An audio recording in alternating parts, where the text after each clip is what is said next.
Bienvenidos a nuestra Escuela Sabática Viva.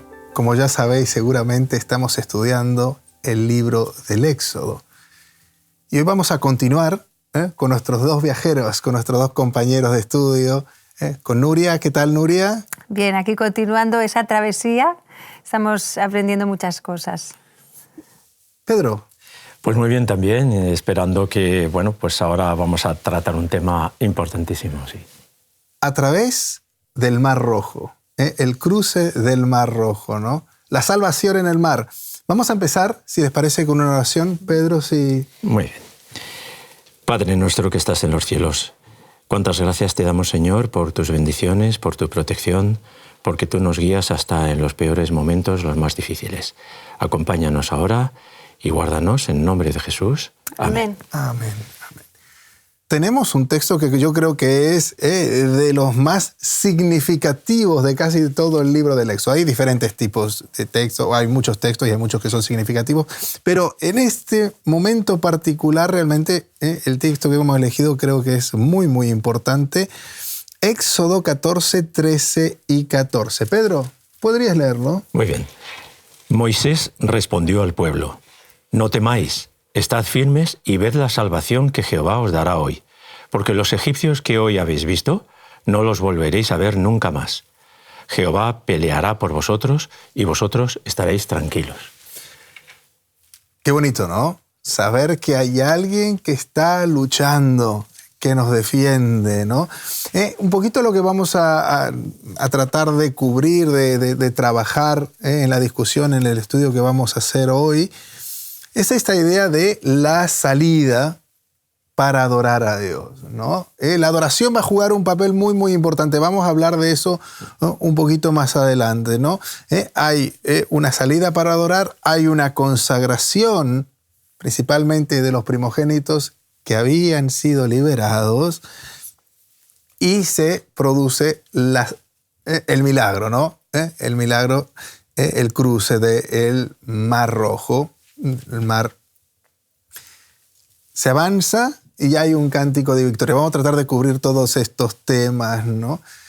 Pero bueno, cuando nosotros pensamos en el libro del Éxodo, ¿no? El Éxodo no es solamente una historia para recordar en el pasado, no es para un cuento que es bonito, que tiene alguna enseñanza, ¿no? Es un paradigma teológico fundamental y fundacional que marca la relación de Dios con su pueblo. Representa un modelo de salvación, de identidad nacional, ¿no? Y una esperanza escatológica, ¿no? Es el proyecto de la salvación del que viene. En términos de extensión, cuando nosotros pensamos en el Éxodo en general, tenemos que entender que 4 de los 5 libros del Pentateuco de la Torá son dedicados a la narrativa del Éxodo. Y vemos la centralidad, las citas que hay en otros textos bíblicos de toda la Biblia, desde los libros históricos, los profetas, Nuevo Testamento, hasta el libro de Apocalipsis y el Éxodo, son muchísimos, muchísimos. Es tremendamente importante. Y estamos hablando de esto porque si hablamos de un momento central en la historia, que se recuerda como un milagro de salvación, es la liberación en el mar, ¿no? Se abren las aguas y el pueblo cruza. Y los enemigos son finalmente derrotados, ¿no? Y por eso creo que hoy tenemos un tema muy, muy bonito para discutir, porque al final se nos presenta como un paradigma de victoria, ¿no? De eso que todos anhelamos, ¿no? Ese deseo de que, bueno, que al final, y con la seguridad que al final todo va a estar bien, ¿no? Un final feliz. Exactamente, ¿verdad? ¿No? Pero bueno, volvamos, recapitulemos un poquito, y estábamos después de la Pascua, que nos habíamos quedado en nuestro último estudio, pero en este momento, Nuria, los egipcios están en una situación completamente diferente, ¿verdad? ¿Por qué tienen tanta prisa por dejarlos marchar ahora? Mira, hay un versículo que contesta a esta pregunta que está en Éxodo 12, 33, que podemos leer, dice: y los egipcios apremiaban al pueblo, dándose prisa a echarlos de la tierra, porque decían: todos somos muertos. tenían miedo ahora, ¿verdad? Todo lo que había sucedido después de aquella última plaga terrible que comentamos de la Pascua, realmente ya estaban desesperados. Pues que se vayan ya, que se vayan, porque vete a saber cómo iban a acabar todos ellos, ¿no? Pero no se van con las manos vacías. Es muy interesante lo que dice el Señor también en Éxodo 12:36, que nos cuenta aquí: y Jehová dio gracia al pueblo delante de los egipcios, y les dieron cuanto pedían. Así despojaron a los egipcios. O sea, que se fueron llenos de cosas de valor, de oro, de plata. Los despojaron literalmente, dice aquí. Impresionante. Es decir, que no solo tenían prisa, sino que al final se lo dieron todo. Parece contradictorio, ¿no? Porque por un lado les tienen miedo y quiere que se vayan, sin embargo ganan el favor del pueblo y les dan de todo. Es sobrenatural. Sí. Es algo que no... Pero esto es algo que también se repite en la Biblia, ¿no? Esta idea de que hay una recompensa para el que es oprimido, ¿no? Y en algún momento tiene que llegar, ¿no? Esta no es la primera vez que pasa con Jacob, cuando él tiene que escaparse de su suegro, jefe, tío, una cosa, había mezclado todo Jacob. Y entonces sabe también con muchas riquezas. Cuando Abraham va a Egipto y también sale con muchas riquezas. O sea, hay momentos que en momentos de crisis o dificultad, sí que es verdad que, y esto es bonito, que hay una compensación, ¿no? A veces tendemos a pensar de que, bueno, ya vendrá una compensación en el futuro, pero a veces Dios nos compensa, y a veces Dios hace un poquito más para que estemos bien, ¿no? En momentos difíciles, Él compensa. Y a mí me gusta pensar eso, porque Él puede hacer una compensación, Él puede cubrir eso, el sufrimiento, con algo un poquito mejor, ¿no? Y normalmente siempre es más de lo que uno se imagina, porque nuestro Dios, lo dice muchas veces, es de abundancia. Os daré hasta que sobreabunde. Sí, okay. Habla de eso, ¿no? Bueno, definitivamente, ¿no? Y ahora hablamos de esta compensación, podríamos decir, por el trabajo, pero hay un momento muy particular.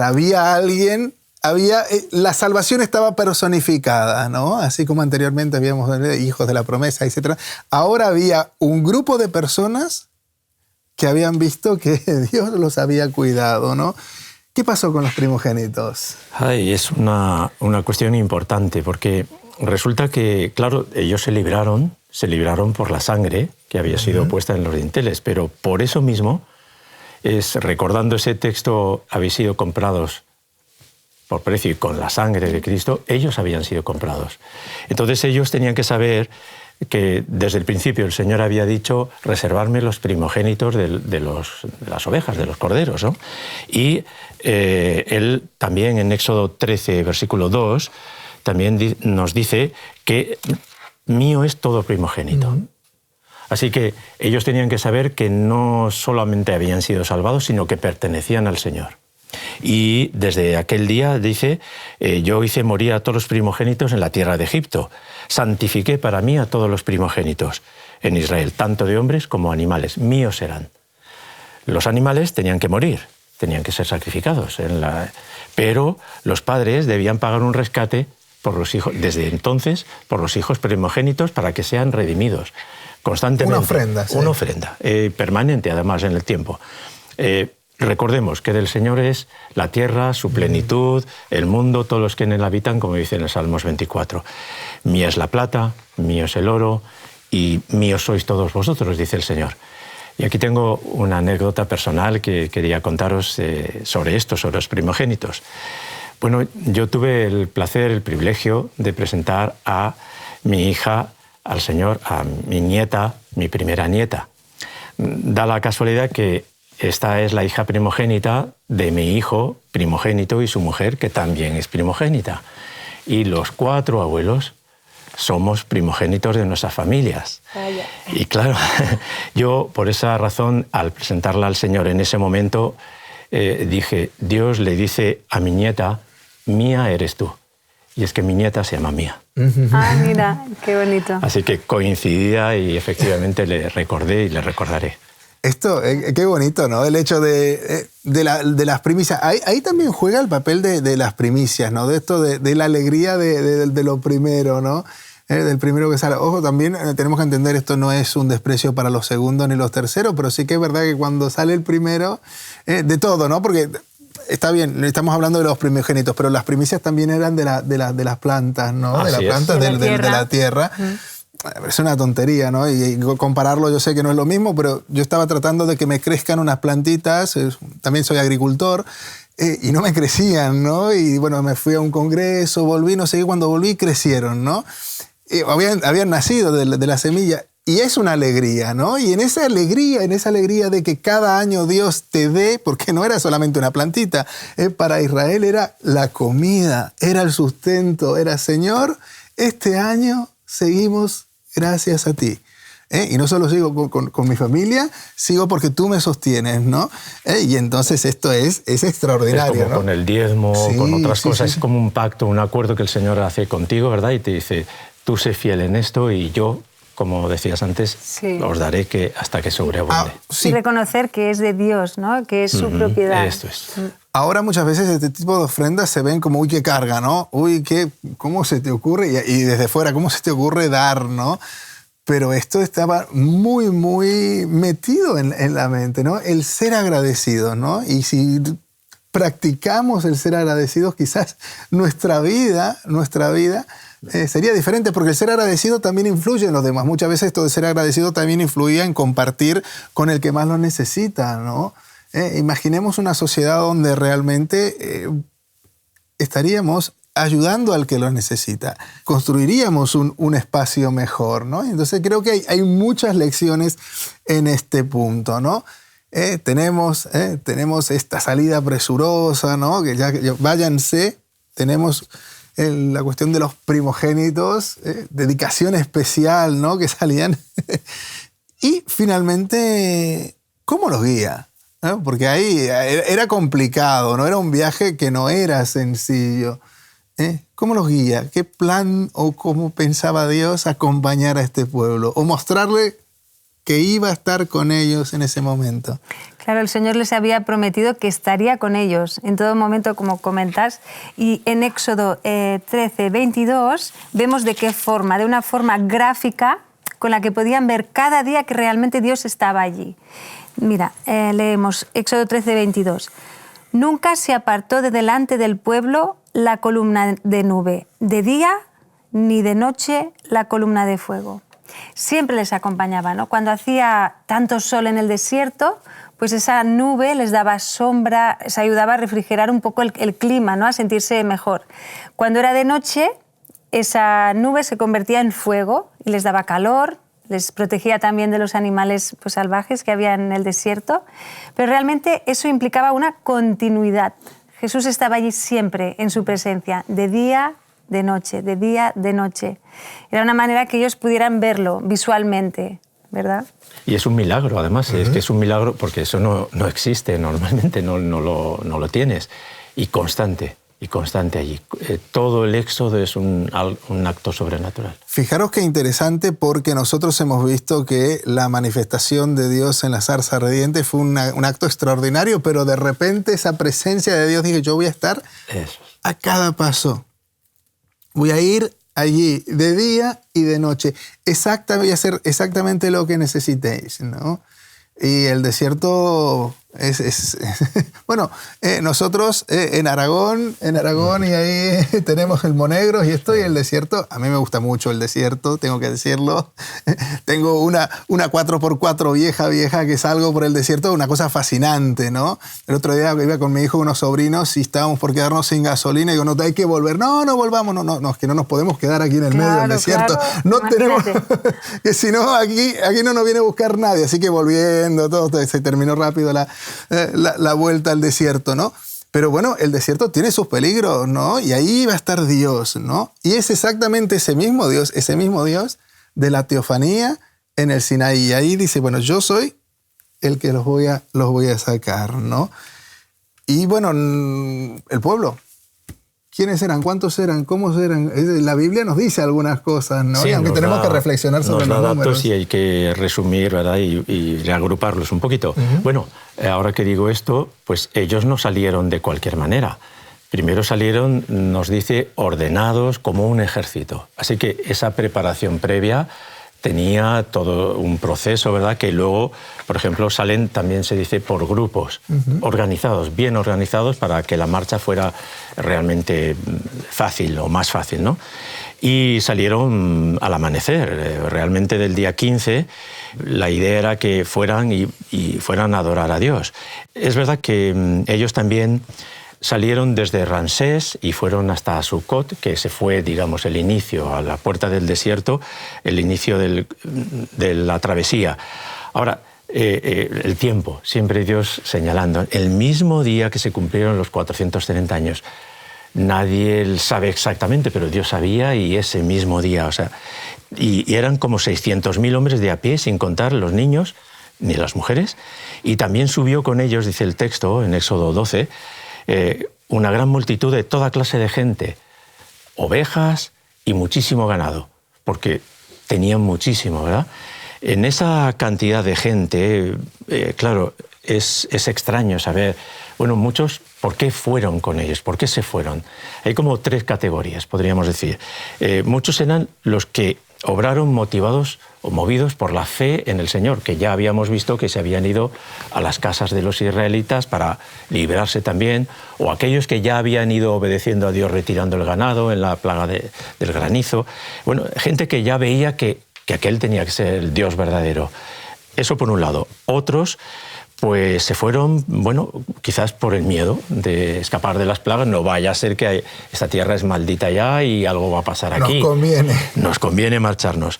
Y también hay otros que, bueno, posiblemente siempre hay eso, ¿eh? Eso como en las votaciones, siempre sale algunas cosas raras y hay gente que se va por pura excitación, por curiosidad. Por la emoción del momento. Por la emoción, por fe, por miedo o por aventura. Esas 3 clases de gente fueron. Y el Señor también nos dice en Éxodo 12:48 acerca de esto, dice, si algún extranjero habita contigo, caso este, ¿verdad?, y quiere celebrar la Pascua para Jehová, que le sea circuncidado todo varón y entonces la celebrará, pues será como uno de vuestra nación. Así que es importante y es señal de pertenencia, claro. Bueno, estaba abierto. A ver, había salido muchas personas así que no se podrían decir que se identificaban al 100%, pero se dijo, bueno, miren, sois bienvenidos. Y eso también es bonito, el tema de cómo nosotros acogemos al que quizás viene porque no tenía otro lugar mejor a dónde ir, ¿no?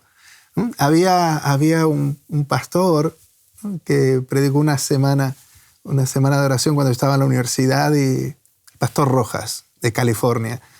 Y decía, nadie que viene a los predios de Jesús se va a ir indiferente. ¿Sí? Él te cambia. Y a mí eso me impactó mucho, ¿no? Porque si las personas vienen, es también nuestra responsabilidad recibirlos, ¿no? Y este pueblo que salió por el motivo que salió, por miedo, por excitación, pero empezaron un camino. Y de todos esos hubieron un montón que causaron problemas. Sí, no vamos a decir que no. Pero ¿cuántos realmente pasaron a formar parte del pueblo de Dios como uno más, ¿no? Y en eso yo creo que ahí hay cuestiones interesantes. Perdona, hoy en día también, ¿no? El pueblo de Dios es todo aquel que ama a Jesús, y que quiere seguirle. Sí, es igual de donde sea, finalmente, pues Dios es nuestro Padre y todos somos hermanos al final. En el llamamiento final, como se decía de Apocalipsis, pues allí hay mucho pueblo de Dios que está en Babilonia, que tiene que salir y formar parte de su pueblo también. Y son de toda nación, tribu, lengua. ¿Sí? Hace un tiempo trabajaba en Inglaterra, y había un grupo en el colegio donde trabajamos que se decía Calla, come as you are, ven como seas. Oye, estaban pensando en que tú puedes venir como tú seas, ¿no? Y eso creo que es una manera de decir, estamos receptivos a que vengas, ¿no? Pero bueno, se encontraron en el Mar Rojo. Y cuando llegaron ellos, resulta que llegaron los egipcios detrás. Aquí algo pasó, ¿no? Porque empezamos con que se querían ir, pero no. ¿Qué pasó aquí, Nuria? Bueno, se encuentran en una situación desesperada. Delante está el Mar Rojo, detrás viene el ejército de Faraón, a los lados están los montes y claro, están, pues bueno, ¿qué vamos a hacer? Una situación realmente pues difícil. Y ahí el versículo de memoria que hemos leído en Éxodo 14, 13 y 14, para mí es impresionante lo que Dios les dice a ese pueblo, ¿no? Lo que les dice cuando se encontraban en ese momento. Quería releerlo un momentito, que dicen: no temáis, estad firmes y ved la salvación que Jehová hará hoy con vosotros. Palabras contundentes, ¿no? Con autoridad. Porque los egipcios que hoy habéis visto, ya no los veréis nunca más. Y acaba diciendo: Jehová peleará por vosotros y vosotros estaréis tranquilos.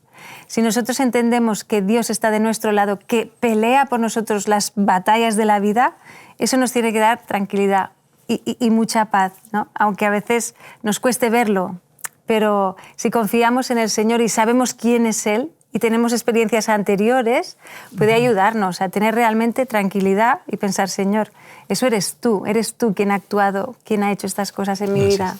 Bueno, aquí nosotros estamos hablando de una situación extrema, ¿no? Una situación extrema de momentos muy, muy complicados. Estaban entre el mar y la espada del enemigo, ¿no?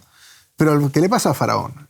¿Por qué decidió de repente salir a perseguir a los hebreos nuevamente? Bueno, aquí hay diferentes opiniones, ¿no? En todo caso, el Señor, al sacarlos ya de Egipto, al salir del país, para ir a Canaán podía haberlos llevado por la parte, ¿verdad?, del norte, hacia Filistea, ¿verdad?, digamos hasta en 12 días más o menos poder llegar. Sin embargo, no era el objetivo. Y les pasa, digamos, más bien para abajo, hacia el sur, sureste, y realmente no tendrían ni que haber pasado un mar rojo. Es el plan de Dios. Ellos no tendrían que haber cruzado ningún mar. Podían pasar por tierra seca, como lo hicieron Moisés y Aarón cuando fueron hacia Egipto, ¿verdad? No tenían ningún problema. Pero, de alguna forma, Dios estaba preparando el terreno. Y claro, ¿cómo se entera Faraón? Bueno, pues sabemos que había algunas guarniciones en todo ese espacio que, al ver a toda esta gente que pasaba por allí y saber que de alguna manera pues habían ido para adorar 3 días supuestamente, claro, pasan 3, 4 días y resulta que no se paran. Y de alguna forma creo que avisarían, mandarían a alguien que también tardaría su tiempo, ¿verdad?, a llegar allí hasta Faraón y decir: no se han parado, ellos siguen.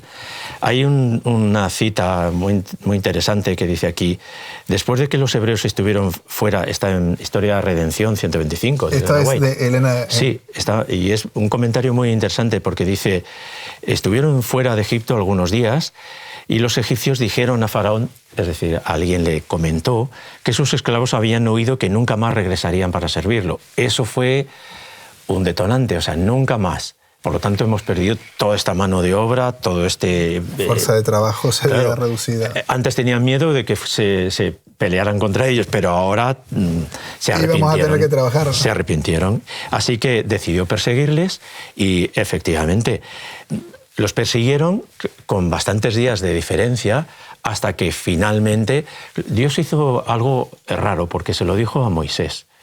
Le dijo: no, ahora, en lugar de seguir por ahí, por donde estaban yendo, no, vamos a bajar hacia el sur, y les lleva hasta un desfiladero, como bien presentabas, ¿verdad?, para entrar como una ratonera. ¿Y ahora? Y claro, ellos lo vieron y dijeron: pero ¿y entonces qué es lo que pasa? Pero no, el Señor nuevamente dice algo parecido a lo que habíamos leído antes, ¿no? Estad firmes, ver la salvación que os dará hoy. Es tremendo, ¿no? Se abre el Mar Rojo, llegan estos egipcios que sabían que vayan, que no vayan, que se arrepienten. Y hay un momento también en el que empezamos a repensar la idea de qué sucede, cómo nos arrepentimos, ¿no? Y si realmente tenemos un arrepentimiento de corazón, miedo a las consecuencias. Vemos todos los milagros de Dios y ¿cómo podemos pensar o discutir esto? O reflexionar sobre esto. Claro, no es lo mismo un arrepentimiento sincero de corazón que un arrepentimiento por miedo a las consecuencias que podamos tener, ¿no?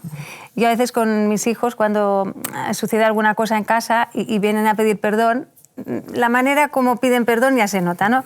Perdón. Y yo les digo: a ver, ¿ese perdón sale de aquí o de aquí realmente? Hay un versículo en Juan 16:8 que nos habla de que se necesita que el Espíritu realmente toque nuestro corazón para que haya un arrepentimiento sincero.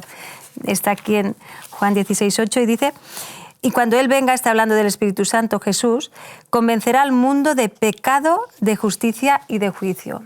Porque realmente el trabajo del Espíritu es ese, hacernos ver, hacernos entender el mal que hemos hecho y sentir dolor por eso. Este milagro, entonces, si nosotros nos ponemos a ver, sí que es verdad una salvación real, de cruzar el Mar Rojo, atravesarlo en seco, cae el mar, se terminan los enemigos, pero también es un crecimiento espiritual, se abre una esperanza para el pueblo, ¿no? Creo que ahí les cambió el corazón a muchos, ¿no? Y que realmente Dios solo puede actuar cuando ya tú no tienes nada más que hacer, porque eso que comentabas, la situación era: Señor, ayúdame. En muchos salmos se recuerda esto, que se abre un camino en el mar, un camino de salvación.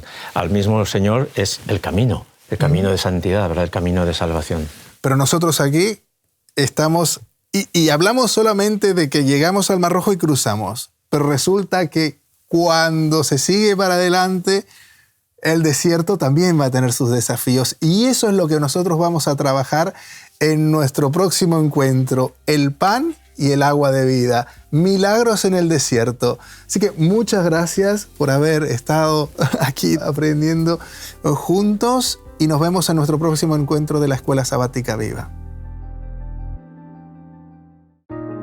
Lee la Biblia cada día y descubre el propósito increíble que Dios tiene para tu vida.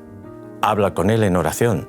Si no sabes cómo, descarga ya la app Tiempo de Orar en este enlace. Prepárate para experimentar su poder y no podrás dejar de compartirlo con los demás. Seguiremos aprendiendo la semana que viene en Escuela Sabática Viva.